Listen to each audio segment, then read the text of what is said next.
Hello again. I'm guessing that few viewers here are likely to have come across the expression cotton ceiling before. And I rather think that when I explain what it means, most of you are going to be deeply shocked. As we know these days, some people who were born biologically male are unhappy with their bodies and they identify as female. The same applies to others who were born with female bodies. Some of the people that feel this way take steps to alter their bodies. They take hormones, they have surgery, and they dress in the clothing which would be more typical of the gender with whom they feel that they have most in common. The problem comes, or I won't say it's a problem, it was always assumed until a few years ago that anyone who presents as female in those circumstances would want to pair up with a male partner and vice versa. This changed, the change has been taking place over a long time. In the late 1970s, a few of the people who were biologically male and turned up at the Charing Cross Gender Identity Clinic in London, wanting to change their bodies to being female, told the psychiatrist there that they still wanted to have sex with women, that they felt that all their inclinations were to be romantically attached and sexually active with women rather than men. This rather presented a problem to the people at Charing Cross. It was an odd situation, having what looked like men claiming that they wanted to change sex so that they could then have sex with women because they identified as lesbians. I hope everyone's kept up with that. A psychologist called Brian Tully began collecting data on this at Charing Cross, and he coined the term transhomosexuality to describe this phenomenon. In those days, I'm talking about 1981, these people were a tiny subset of transsexuals, but the idea took hold and is now causing huge problems for many gay women. Brian Tully wrote a book about this, published in 1992, on the subject of transhomosexuality. It's been out of print for many years, but he was the first person to take notice of this and describe it. Why is it causing problems for gay women now, you wonder? Well, most lesbians prefer to have sexual relations with people who were born with female bodies. Of course, they particularly do not want to have sex with people with penises. Again, perfectly understandable. I don't think anyone would be surprised to hear that being said about lesbians. I explain this because there are now a number of people with penises and even beards who claim that they are really women, and they're upset that gay women don't want to get in the sack with them. In the thumbnail to this video is a photograph of one such. Here is somebody biologically male who has had no surgery and taken no hormones, but still claims to be a gay woman.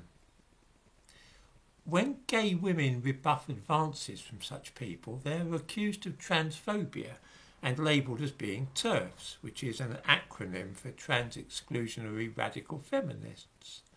This is the cotton ceiling, by the way. It refers to the underwear of gay women who refuse to allow biologically male people anywhere that's particularly intimate, shall I say, to be delicate. Now, you might think that this is a fairly minor problem. We're talking very small numbers of people. But unfortunately, it's had a very serious effect on the gay community, particularly the gay community for women. Most of us can understand and sympathise with a transsexual who is liable to attack in the street because of his or her physical appearance. Similarly, of course, it is wrong that anybody would deny any sort of services in shops or anywhere else, or deny employment opportunities, or to rent a flat to somebody simply on the grounds of transsexualism. In other words, transphobia is a real thing. It's a genuine problem for these people.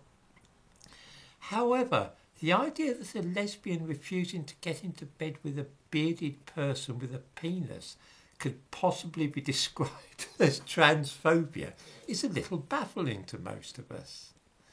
The coining of the word TERF has meant that many gay women are now treated as being prejudiced and as bad as those straight people who hate gays, which is a bit of a turnaround. Even feminists like Germaine Greer are being branded as TERFs. Women's refuges for battered wives and so on, which employ only women workers, have got into trouble for refusing to employ people with penises.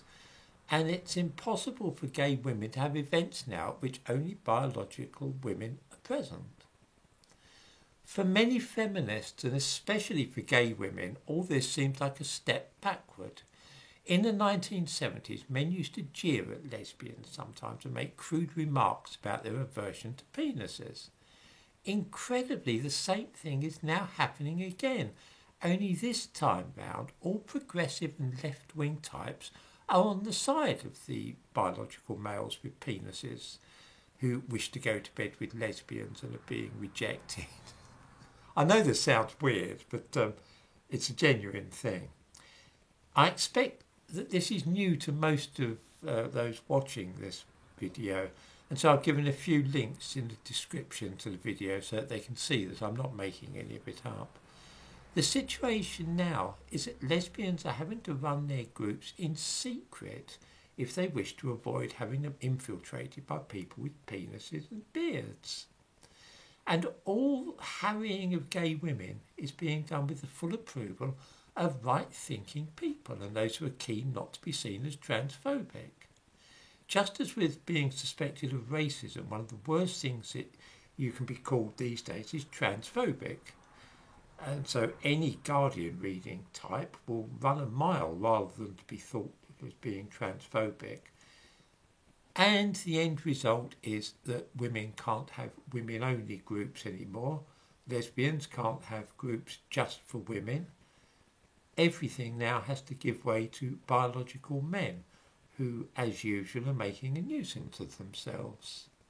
Because I think most viewers will have noticed that most of the trouble in the world is caused by people with penises, and it is they who are driving this whole initiative, which is branding lesbians as being TERFs and preventing women-only groups from meeting.